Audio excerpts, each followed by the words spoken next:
Hey now, ladies and gentlemen. Hey now, hey now, hey now, hey now, hey now. Hour number two of the line.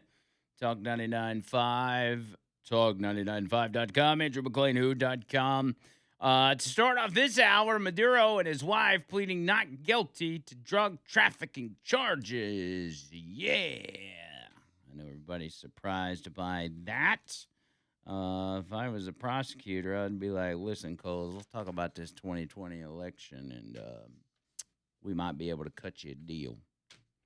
I say get him to spill the beans on the voting machines, and then let him seek refuge in Iran. And then if you get blown up by accident, that's just how that goes. But you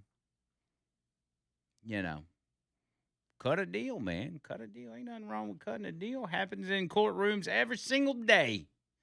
Every day. Alabama Men's Clinic. Bringing you this hour. AlabamaMen'sClinic.com. Make sure you get your appointment in, guys. This is vitally, vitally important. I'm not even joking about this. It is something that many men don't even know they're suffering with. You don't even know that you got low T. You think to yourself, well, I don't have this and this going on, so I must be all right. I see I've talked to some of the manliest dudes out there that said they went and got tested and they had low T. And so it literally can affect anybody, including you. So I want you to, at the bare minimum, go get tested. And if it's low, let them tell you what the treatments are and everything else. And if it's something that you want to do, it's very simple. There's nothing super crazy or invasive or whatever, but they've got options out there. And I'm currently using a particular method that they've given me. I'm in the early stages of it, but I'm going to be back up there in probably 3 or 4 weeks and see what it's done for me. And if we need to make adjustments, we'll do that. But that's what I like. That's what I love about Alabama Men's Clinic is the fact that they monitor you the whole time. Like you go up there and they check you out, check your vitals, and make sure everything's on the up and up, and you're not having any weird reactions or whatever. And it's a great setup, man. Love those guys, Jeremy and the rest of the crew. Those guys are just so awesome. Reach out at this number, 205 598 7000. That's 205 598 7000. Make sure you tell them that Andrew McLean sent you. And if you want to do it online, of course, you can do so at alabamamensclinic.com. alabamamensclinic.com. All right. So stuff in Iran, got all that going on. We'll probably hear more about that probably before the show's over in the coming days as that all transpires. I really found the Lebanon thing interesting because I think that is a move that is based on the big picture, and the more countries that you get in the Abraham Accords, the more united of a Middle East you have against this Islamic extremism. Now, does it hold up long term? We don't know, but our entire country has been based on signing treaties and peace deals, and doing whatever we can to stop the fighting and to keep everybody calm. The main thing is you cannot allow Iran to have a nuclear weapon. This world has been less safe because of previous leadership's inability or unwillingness to stop bad actors from garnering powerful weapons, just as North Korea did, just as other countries did. I mean, you look, even with it, if we could keep everybody from having nuclear weapons, that would be great. But even some of the more I don't want to say civilized because these countries aren't really civilized, but countries that maybe we've got a better relationship with, like Pakistan or India, like these two countries have no reason to have nuclear weapons, but they do. Why? Because our government allowed them to do so over the course of many years. And then if it weren't for Donald Trump, these two countries would have been lobbing nuclear weapons back and forth at each other just over the past year or two. But he got with him, got him to sit down in the same room, and got him to say, "Okay, let's agree to not blow each other off the map." So yeah, it would be great if we could keep everybody from having nuclear weapons, except for us, of course. We need to have them. But and the problem is everybody else has got the same mindset. They're like, we need them. We need them to protect ourselves. Of course, Iran's a different story because they're not looking to protect themselves. They're looking to wipe out humanity and bring the end times. But anyway, that's neither here nor there. Those terrorists we'll be talking about in the coming days. We have our own terrorists here at home to deal with, such as Zohran Mamdani, who basically is a homegrown terrorist, and he is the mayor of New York. Now, over the past few days and weeks, Mamdani has been saying that he is going to instruct the NYPD to arrest Benjamin Netanyahu when he shows up in New York for the UN Assembly. That's right. Mamdani, the mayor of a city, granted, one of the country's largest cities, but still the mayor of a city claiming that he's going to arrest a world leader. And he bases this on the International Criminal Court, the ICC, issuing a warrant for war crimes against Netanyahu. Now, I'm not necessarily a defender of Netanyahu. I don't think he's the worst, but I don't think he's the best. I certainly don't think he's got America's best interest at heart. And why would he? He's heading up a different country. But the International Criminal Court is not necessarily the gold standard in deciding who's good guys and bad guys. But according to Mamdani, it is. Mamdani is an obvious Jew hater. He hates Jews. He hates Israel. He hates Netanyahu. And he, for some reason, thinks that the ICC is the law of the land for us here in the U.S. or for New York, and declared this publicly, that he was going to arrest Benjamin Netanyahu as he comes to town. And everybody's kind of looking around like, what? That probably wouldn't be a good idea, would it? And as he kept going, because it almost seemed like it was just a stunt at first, but he kept on and kept on, and people were like, oh, he's serious. And it left many people asking, can he actually do that? Well, the short answer is no, he can't do that. He has no authority whatsoever to arrest a world leader, much less follow the laws of the ICC or the warrants issued by the International Criminal Court. And it is so much so, he has such little power on that front that even CNN was talking about it the other day, and they were basically laughing at him.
He is a joke. I will agree with that. That's bad. Like when CNN is laughing at you, it's not good. It's not good. And of course, Mamdami realized it after he had his best lawyers look at the law and try to figure out if he has the ability as mayor to direct law enforcement to arrest a world leader, much less direct law enforcement to arrest anybody. He finally comes to the conclusion that no, he does not have that authority and proceeds to put out this video.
Mm, how about that?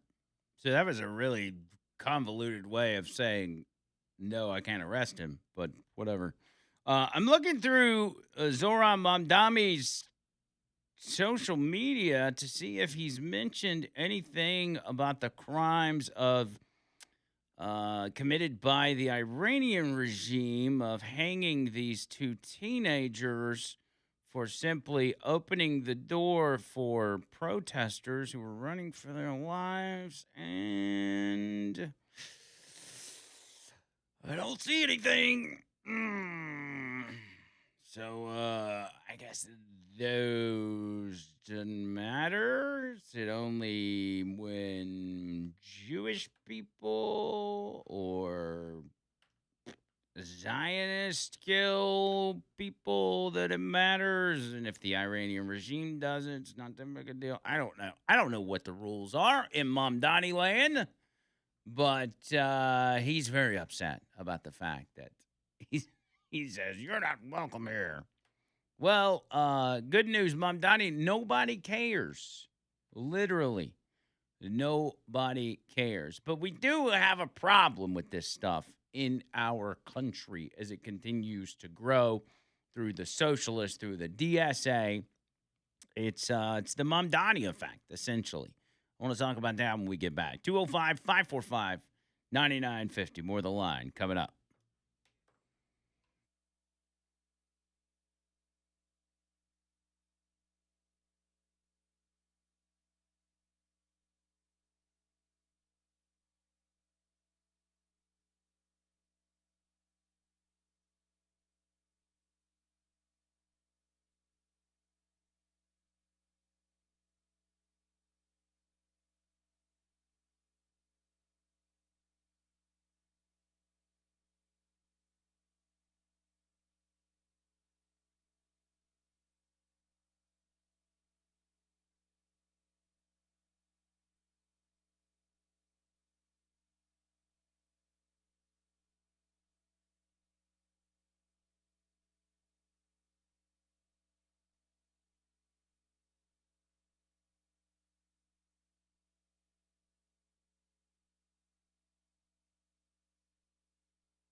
You're seeing this stuff happen in real time all over the world, and it's stuff that Democrats always tell you Trump's going to do.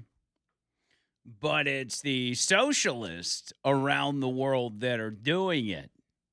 Case in point, Nicaragua. The communist tyrant, Daniel Ortega, has announced that there in Nicaragua, there's not going to be any more elections. We're just going to cancel them because people are trying to take power from me. He announced that over the weekend. Now, he's been in power since 2007. And I think he, even with the upcoming elections, which I think we're due in 2027, next year, those were even delayed. He said there will be no more elections here so that they, the opposition, can try to seize the government and seize power. He added that never again would parties backed by the United States return to power.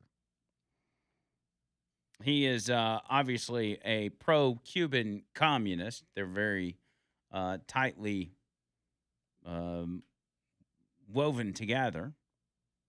Made the announcement during an official speech commemorating the 47th anniversary of the 1979 Sandinista Revolution that is traditionally observed on July 19th. Ortega's jailed many of the potential rival candidates. That sounds familiar, because Democrats are following in his footsteps as they continue to prosecute Trump and his supporters, including supporters in the media. This announcement effectively cancels or rules out Nicaragua's next scheduled general elections, originally set for November of 27 after earlier term extensions. It represents a further consolidation of power by Ortega, in office continuously since 2007, and his wife, Rosario Murillo, who is the co-president. Yeah, his wife is the co-president. You think she's ever like, well, why can't I be president and you be co-president? He's not going to let that happen. But yeah, that's socialism. That's how that works. And you can't do anything about it. Why? Because the government owns everything.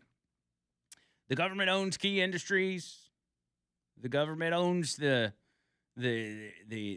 food supplies. They own the production. They own everything.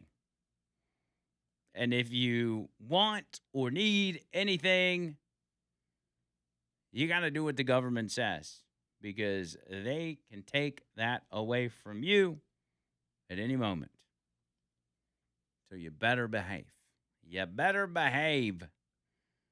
And it's going to be interesting to see what happens in Cuba in particular. I don't know that Nicaragua is in the crosshairs, but they might be. They're accusing us of dabbling in their elections, and I'll be honest, I'm not going to put it past our government to do so. They've been known to do that. Just as Trump said about China and they're dabbling in our elections, he's like, it kind of works both ways. We do it to each other, but that doesn't mean we need to put up with it and let it happen, just as many Democrats have allowed it to happen. We almost installed a Chinese asset as vice president. Do y'all realize that? If Kamala Harris would have won in 2024, Tim Walz was a Chinese asset. He had a particular allegiance to the Chinese Communist Party. And he was not shy about that back in the 70s and 80s. He spent a lot of time over there. And they showered him with gifts and money and homes. He likes China a lot. But the problem here in the U.S. is the rise, and I know it sounds cliche, but it's actually here now. The rise of socialism and the extraordinary exception of socialism by the Democrat Party. They're just letting them on in.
Mandu.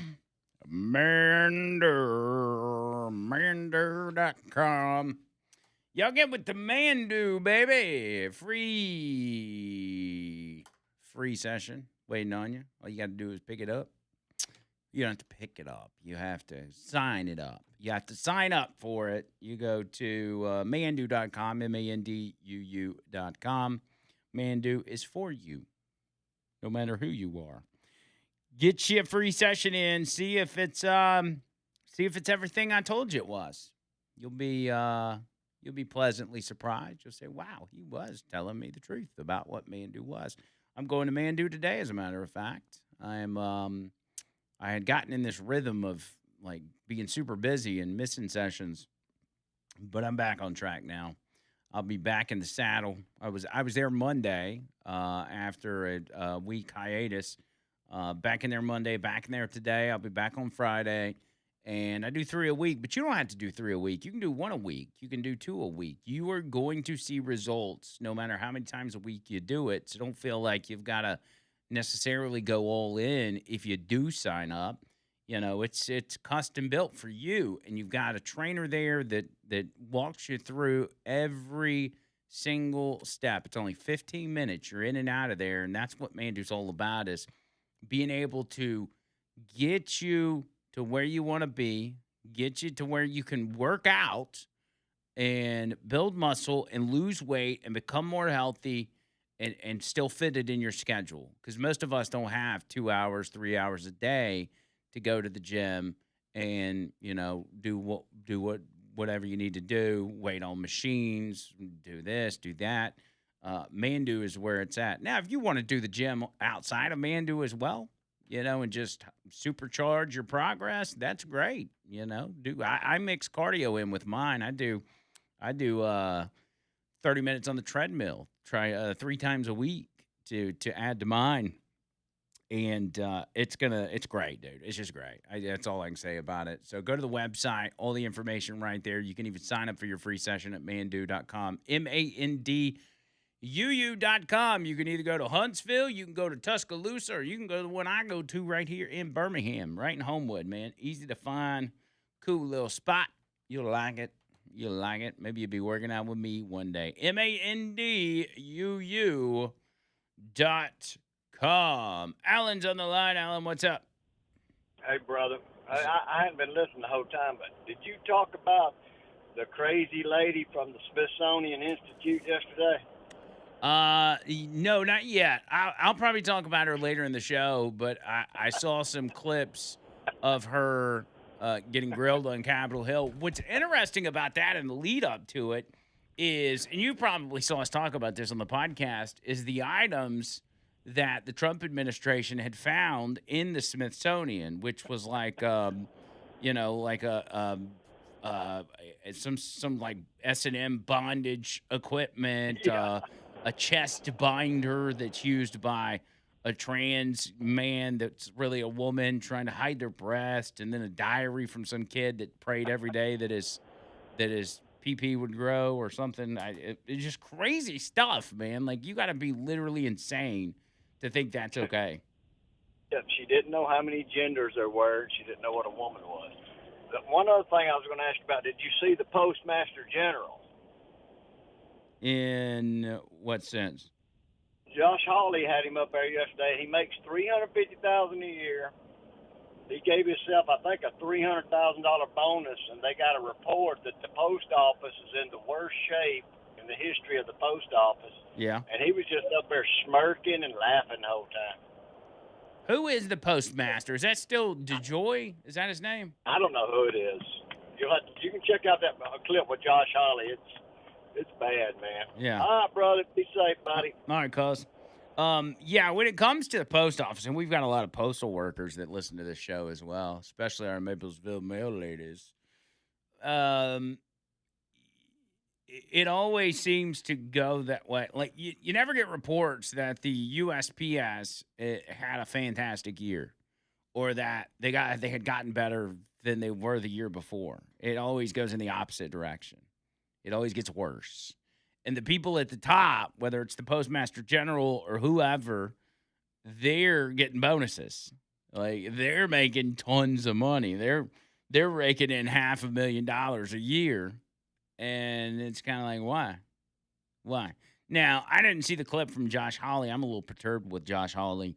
I feel like he is. He's one of these guys. I used to like him. Don't get me wrong, but he's one of these guys that gets his popularity based on sound bites in committee hearings, and he doesn't really. He does stuff, most of them do something, but he doesn't do what we need him to do, if that makes sense. But I don't want to get into Josh Hawley, but maybe we can talk about that later, and we'll talk about the post office stuff. But I want to stick with the socialist first off, because over the weekend there was a conference which was called the College Democrats of America Summer Convention of 2026, and there were many people there that spoke, and it was kind of a socialist who's who and a Democrat who's who. So Democrats joined alongside socialist candidates and communist influencer Hassan Piker. And if you don't know who Hassan Piker is, he's kind of, the left has once called him their Joe Rogan, because Joe Rogan doesn't belong to conservatives. Joe Rogan's just in the middle of the road. Like, he probably calls himself liberal, but he thinks Democrats are insane. This really highlights the dangerous path of which the Democrats are going down. The path of socialism. They are coddling up to the socialist and seemingly having no problem with this being the new path forward. And Democrats used to not be this way. Everybody used to be on the same page that socialism does not work. And the Democrats that are not socialist, quote unquote, and that have been in Congress for years and years and years, have made their money through the free market. Now, not necessarily in the cleanest way, but, they have scammed the system or insider trading or whatever. The kind of stuff that has been allowed because of the free market, right? They have benefited greatly from it. And it's almost as if they've gotten to a point where they're like, you know what? We've got what we want. And the socialism stuff seems to be becoming popular. So maybe we'll just attach ourselves to that. Now, I don't know if these Democrats in particular are thinking that they can temporarily attach themselves to these socialist candidates and then move back to where they were. They're only using the socialists to gain power and to corral the votes of young people who they kind of have lost because the young people feel disenfranchised ever since 2016 and Bernie Sanders. They feel like they feel like they don't have a political home. Are they using that for this to get those voters back and then are going to shy away from socialism, or are they actually accepting it? It is no secret that Democrats have intention, even before the rise of the DSA and the rise of socialism.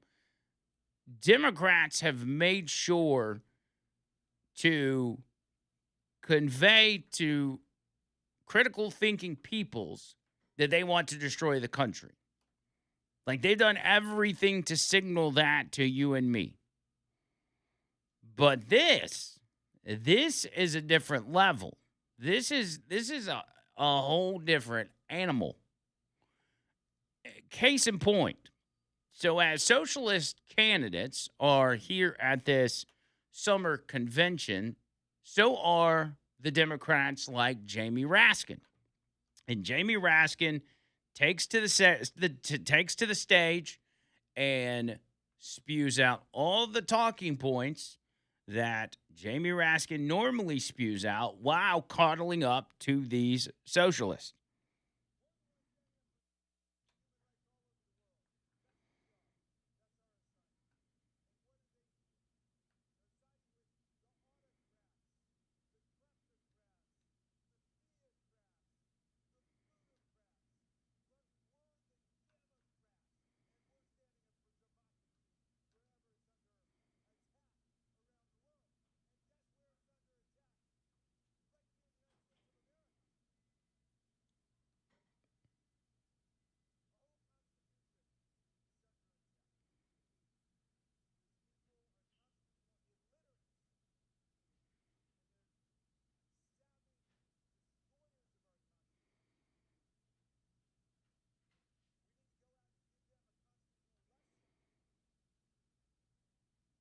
Hmm.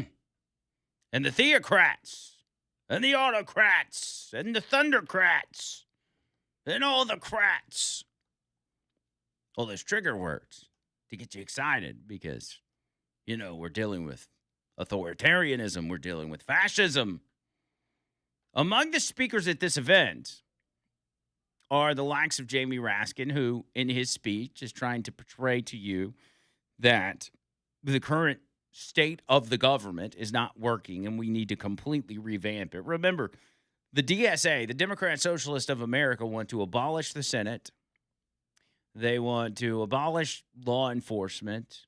They want to expand the Supreme Court to, whatever, 30 justices or something crazy. They want to do some crazy stuff.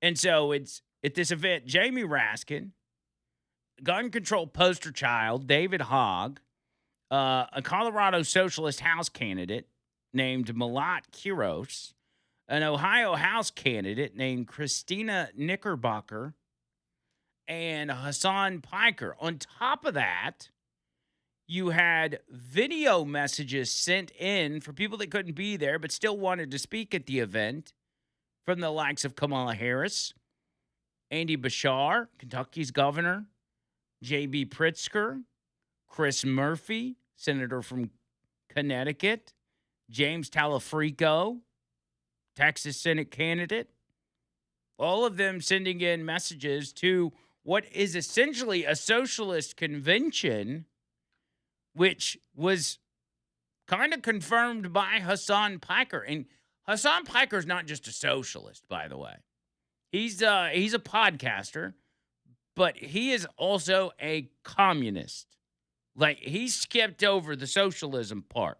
And the way you know he's a communist is not even by the things he says, which will confirm that, but you could just look at the way he dresses. He literally comes up to the stage dressed like some sort of Chinese military leader. He's wearing his Mao Zedong outfit, that looks like he's a general in the Chinese Communist Party military. Like, it's crazy. Listen to what he says on stage.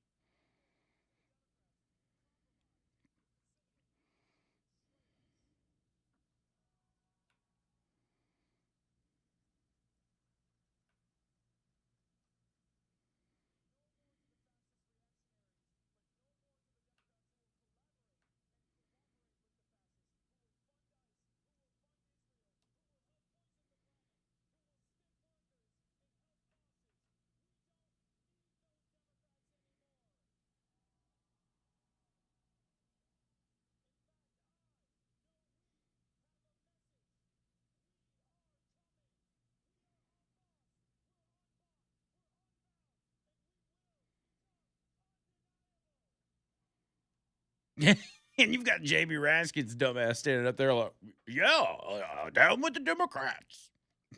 It's like this guy's trying to destroy you. And if you don't think he's a communist that's trying to destroy the Democrat Party and install this new socialist communist regime, or this socialist communist type of government, you can just. I mentioned that he was dressed like he was Mao Zedong. I end up finding this clip of one of his podcasts where he's literally talking about how mass murderer Mao Zedong was one of the great leaders of the world. Listen.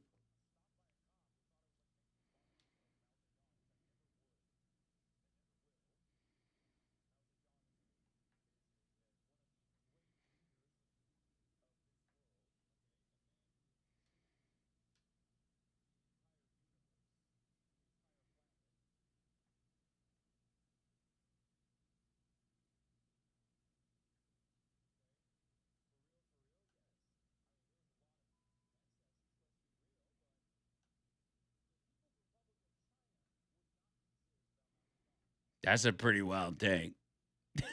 that's a that's a wild take.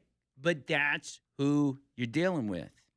And the Democrats are accepting these people with open arms. It is the most bizarre thing I have ever seen in politics. And they are willing to seemingly, and maybe they don't understand it, but it seems as if they're willing to destroy their own party in order to get power back from Republicans. And not just Republicans, they want to get power back from the MAGA movement. They want power back from the America First movement.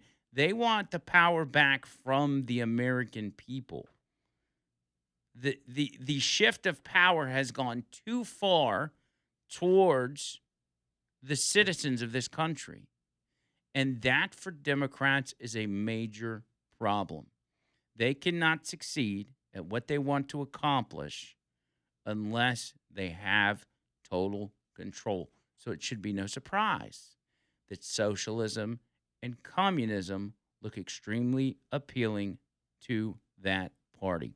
205 545 9950. More of the line coming up right after this.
Moments ago, the president of the United States, Secretary of War Pete Hegseth, and others are at Dover Air Force Base in Delaware for the dignified transfer for the four soldiers who gave the ultimate sacrifice in the Middle East recently.